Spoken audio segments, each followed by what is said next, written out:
मोहतरम सामईन किराम अस्सलामु अलैकुम वरहमतुल्लाहि तआला बरकातुहू। अस्सलातु वस्सलामु अलैका या रसूल अल्लाह व अला आलिका व अस्हाबिका सय्यदी या रसूल अल्लाह सल्लल्लाहु तआला अलैहि वसल्लम। देखिए हज़रात, आशूरा का दिन बहुत ही करीब है।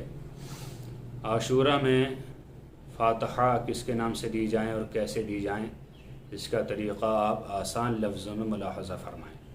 देखिए हज़रात, अगर आदमी कोई भी इंसान कुछ पढ़ा लिखा हो तो उसे चाहिए कि कुल पंचात जो पूरी पढ़ी जाती है उसे पढ़े। अगर ये ना हो सके तो सबसे पहले 3 मरतबा अल्लाहुम्मा सल्ली, 3 मरतबा अल्लाहुम्मा बारिक, दुरूद इब्राहीमी जो हम नमाज में अत्तहियात शरीफ पढ़ने के बाद पढ़ते हैं, 3 मरतबा इसे पढ़ ले। और इसके बाद 3 मरतबा कुल हुवल्लाह शरीफ पढ़ ले। उसके बाद 3 मरतबा अलहम्दो शरीफ पढ़ ले। उसके बाद 1 मरतबा अलिफ लाम मीम मुफ़लिहून तक पढ़ ले।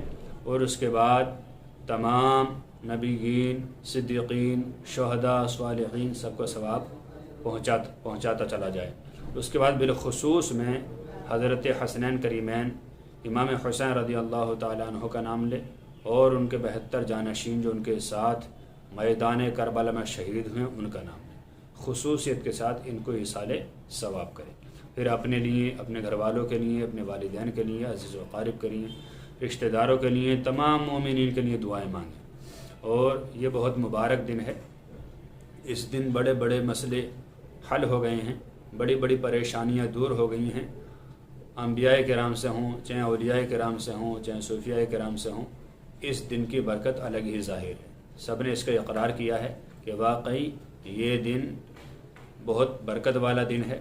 और कुरान और हदीस में भी और अइम्मा सलाफ भी ये बताते हैं, किताब में लिखा हुआ है कि आशूरा का दिन बहुत ही बरकत वाला दिन है।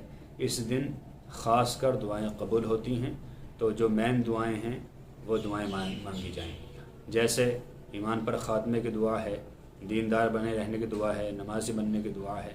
जो दुआएँ हमें दुनिया से ज़्यादा आखिरत में काम आने वाली हैं वो दुआएँ मांगें। अल्लाह ताला से दुआ है कि अल्लाह ताला हमें सही दीन सीखने की तौफ़ीक़ अता फ़रमाए। अस्सलामु अलैकुम व रहमतुल्लाहि तआला।